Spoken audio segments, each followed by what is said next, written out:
regulations which had all but destroyed the post-war British economy. When Britain joined in 1973, we should have seen what was coming. When the documentation was brought in for signing, it took 2 strong men to carry it. Of a new and a greater united Europe.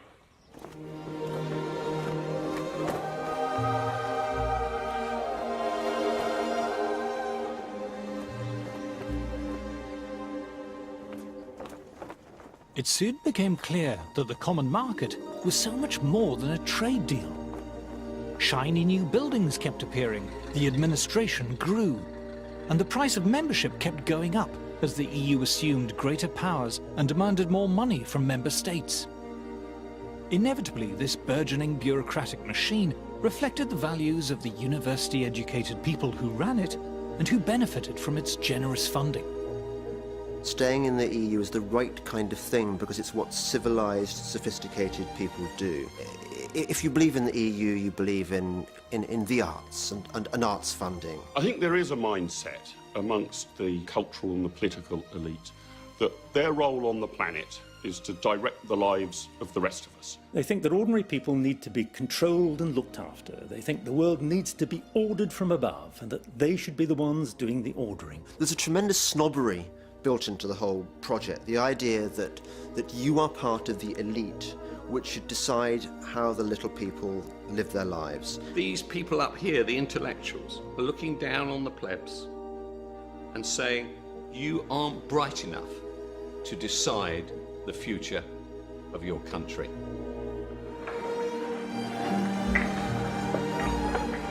As the EU's powers steadily increased, so did the number of regulators and the volume of regulation. The bureaucratic class can find no area of human life that they don't want to write a rule book about. What vacuum cleaner you've got, where you get your hair cut, what kind of size your shoes are, and those rule books stack up one on top of the other, such that no reasonable human being could now possibly have an understanding of all the rules they need to obey. You've got thousands and thousands of bureaucrats, civil servants and administrators, and their job is to push paper, write on paper, have rules on paper, pile up more and more paper. You just get a mass of growing telephone directory size rules and regulations, one after the other, ceaselessly, endlessly. That is actually what the bureaucracy sees itself as there to do. If the list of EU rules could be put into one document today, it would take more than 2 men to carry it on. Such a document would reach as high as Nelson's column. Regulation is so vast and complex, even the EU is unable to tell us how many laws there are covering different areas of our lives. So we've used some helpful EU databases to make the best estimate we can. Here is regulated EU man waking from his regulated slumber to start his regulated day. You wouldn't think you'd need a law for pillow cases, but the EU has 5. But that's nothing. The pillow inside is subject to 109 different EU laws. As far as we can tell, there are only 11 EU laws pertaining to radio alarm clocks. There's around 400 governing the other stuff on Joe Citizen's bedside table. You can't be too careful with duvets and sheets, so there's around 50 laws governing those. There are 65 laws governing bathrooms, but that doesn't include the contents. How they've managed to think up 31 laws for toothbrushes is beyond me. But let's face it, toothpaste is a bit weird, so 47 laws sounds about right. Mirrors have been known to crack and get dirty, so they're covered by 172 laws. As for the shower, well, we've all seen Psycho. Murdering girls like that is now strictly prohibited. Shampoo can get in your eyes and cause discomfort, 118 laws. EU bureaucrats seem terrified by towels for some reason, slightly more relaxed about radiators. There are 1,246 laws relating to bread, but just 52 covering the crazy anarchic toaster. Just 84 laws cover fridges. But an impressive 12,000 laws cover milk. After all, it might go off. Bowl, 99 laws. Spoon, more than 200 laws, same for the orange juice. But the coffee, whoa, stand back, Grandma. This toxic jungle juice can keep you up all night. The best dog in Britain is unaware of the odourless fog of canine legislation, but careful Ruby, ignorance is no excuse. Our regulated man leaves his regulated house. There are only 92 laws about pavements, after all they're just pavements, but you get the idea. EU regulation surrounds us like invisible barbed wire. When we're frustrated in our daily lives by needless, stupid EU laws, it's infuriating. But it's much worse than infuriating if you're thinking of starting a new business. It's like entering a legal minefield. For small and medium-sized businesses and startups, it's perilous. Complying with regulation imposes huge costs, and falling foul of regulation can put you out of business. Big established firms don't mind regulation so much. For a start, it means less competition. Big corporate interests tend to love the EU. It suits their purposes perfectly. All the corporations love the European Union because what it does, it creates the regulations which destroy their smaller rivals. Big business loves regulation.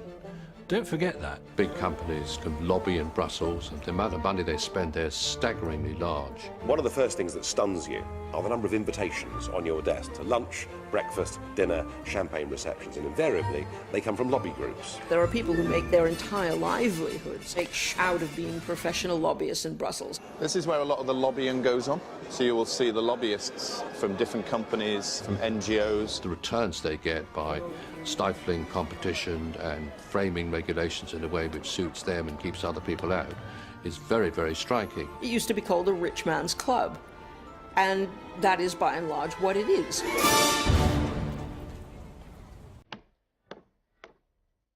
But regulation doesn't just stifle competition at home. To illustrate this, let us imagine a less than efficient European manufacturer. The firm was great back in the day, but over the years they've let things slip a bit. The factory's a bit shabby, but it's homely, and they like to do things the traditional way. What they lack in efficiency and new ideas, they make up for in old-world charm. Oh, crikey, what's this? A pesky new rival firm somewhere in Asia. They've got lab coats. And just look how good he is at maths.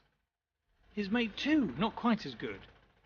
And they're checking all the products, the big swats.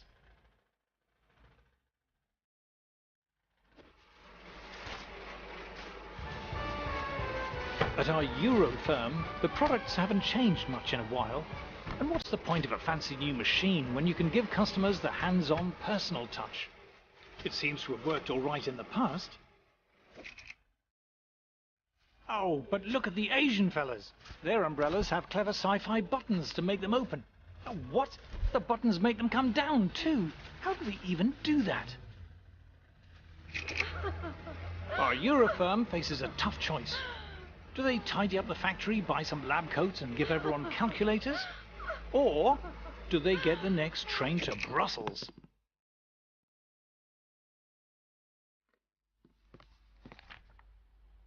Over at the EU Directorate of External Relations Commission Council, a sympathetic official hears the problem.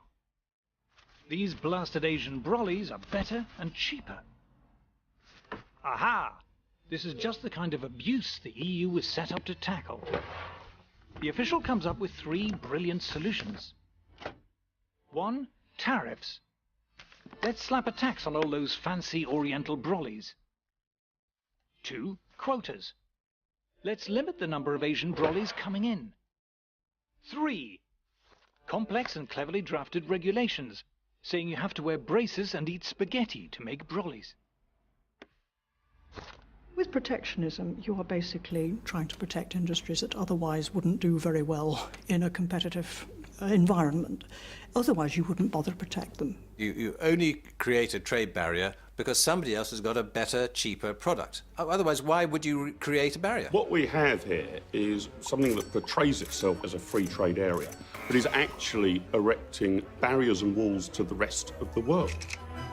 Our inefficient manufacturer is delighted. But how about the rest of us? If you are propping up and sustaining inefficient ways of doing business, then the people who suffer are the customers. You are preventing your citizens from accessing better